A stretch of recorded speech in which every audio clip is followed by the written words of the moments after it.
As the captain of a crew of rowdy space pirates, I've seen my share of mutinies. The first one to try to take on the captain was First Mate Figgis, now known as First Mate Stain on the floor of the mess hall.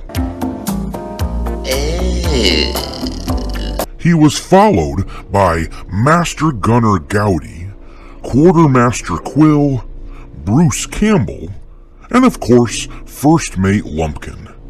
Only one of them survived the tale, and if you can hear me, Bruce, I don't know how you escaped, but I'm coming for you. Come get some. What I'm getting at is that I'm no stranger to conflict and backstabbing at the workplace. Here in the far reaches of space, it's often quickly resolved by someone evaporating. But in the upper management of Disney, the backstabbing is interminable.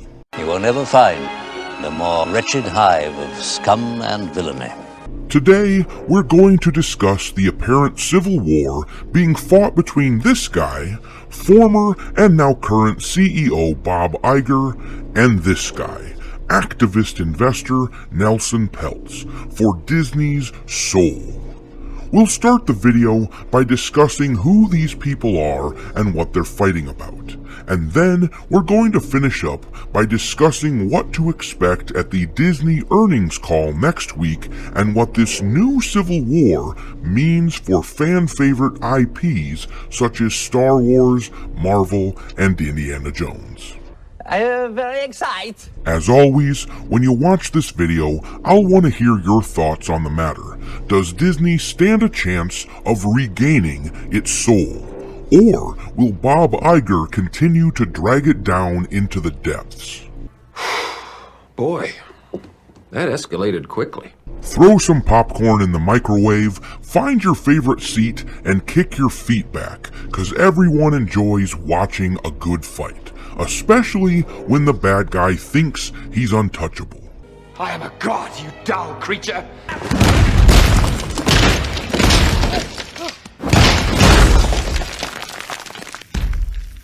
Puny god.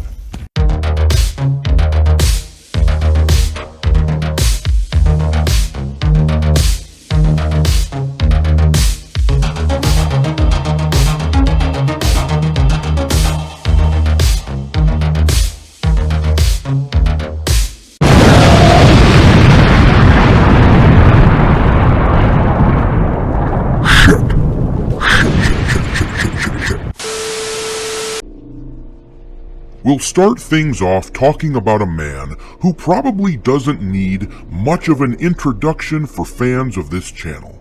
Bob Iger was the CEO of Disney from 2005 until 2020. During that time, he admittedly oversaw massive growth in the company's stock. But the most important thing to know about Bob Iger is this. The Disney Star Wars sequel trilogy happened under his watch, not to mention woke pieces of garbage like Captain Marvel. Several years ago, Bob Iger put Kathleen Kennedy in charge of Lucasfilm, and he oversaw the transformation of that studio from the house that George built to the house that nobody gives a crap about. Nobody cares. In 2020, he stepped down from the company in what was at the time a shocking move. Back then, we all hoped that Chapek would lead us away from the wokeness, away from the obsession with the immutable characteristics of all the characters in their stories and all the shitty politics. But Chapek failed. The memo that Chapek put out last year discussing a return to business fundamentals, putting profit before politics, was a sign that Chapek was our guy, but he caved. The board revolted along with the wokesters working for the company, and they sucked Chapek and the company into its infamous fight with Florida. This was the perfect excuse to oust Chapek and bring back Bob Iger. Oh, goody. Here is a sickening video of Bob Iger from several weeks ago at a town hall with his employees after he regained his position at Disney. All right, another virtual question. What is your stance on the don't say gay situation? Well, first of all, our LGBTQ employees are very important to us, and we care deeply about them. That is a given. Secondly, this company has been telling stories for 100 years, and those stories have had a meaningful, positive impact on the world. Well, hello, Mr. Fancy Pants. And one of the reasons they've had a meaningful, positive impact is because one of the core values of our storytelling is inclusion and acceptance and tolerance. What do you think, you're better than me? And we can't lose that. We just can't lose that. I think about Black Panther and the impact that had on the world, or a film like Coco. I mean, I could go on, and how we actually changed the world for the good. It must continue.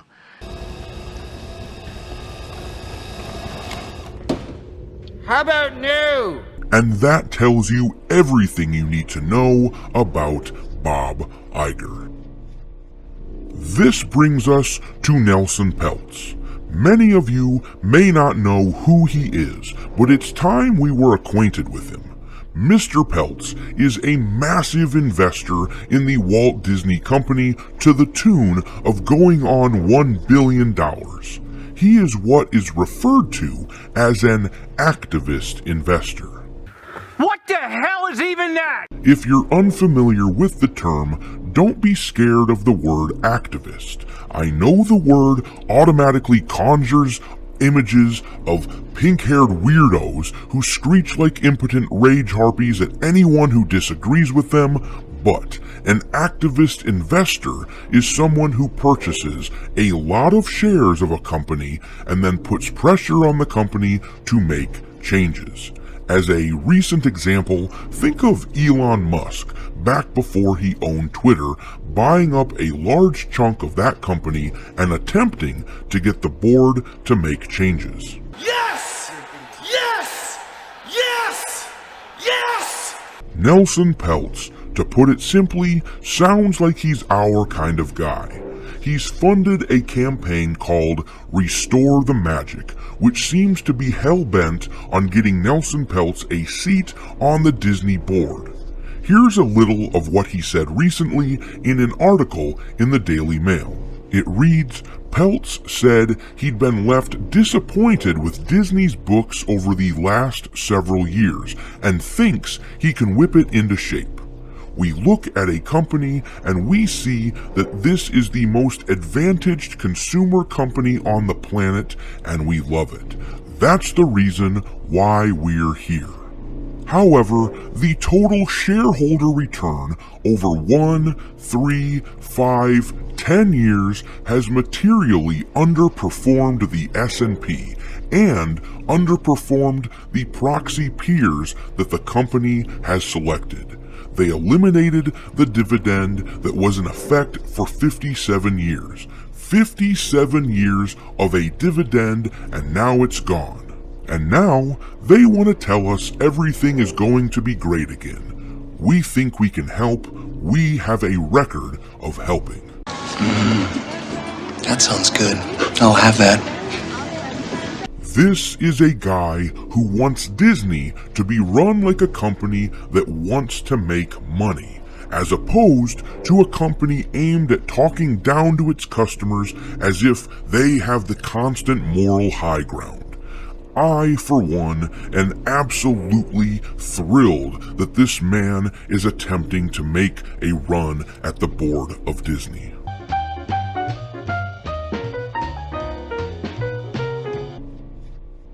Now that we have identified the players, what is the game?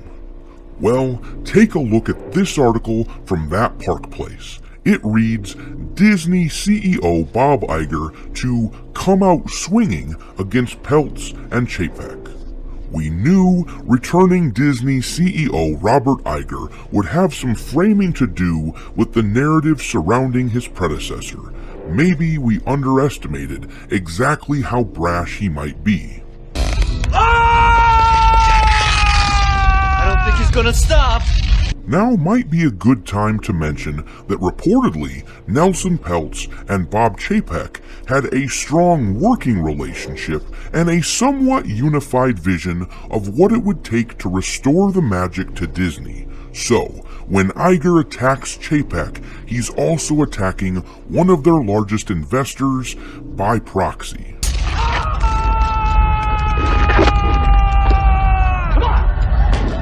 Wells Fargo financial analysts are expecting Walt Disney Company CEO Bob Iger to come out swinging at the Disney earnings call on Wednesday, February 8th, 2023. Bob Iger is expected to basically throw former and fired CEO Bob Chapek under the bus and lay a great deal of blame on him, even if indirectly, for the bad decisions Bob Iger himself made prior to Chapek's takeover. Let's have some real talk here. The direction that Disney is headed in right now was set in motion before Chapek ever took over.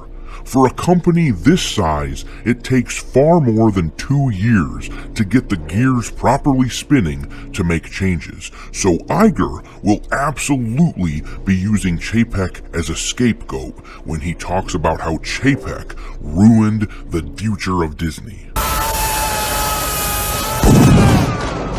Simultaneously, there's definitely a concerted effort in the media to paint Nelson Peltz as a bad guy and an idiot, a counter-campaign to his Restore the Magic.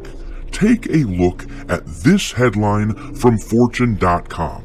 Disney board says activist investor Nelson Peltz lacks skills and experience and doesn't offer a single strategic idea.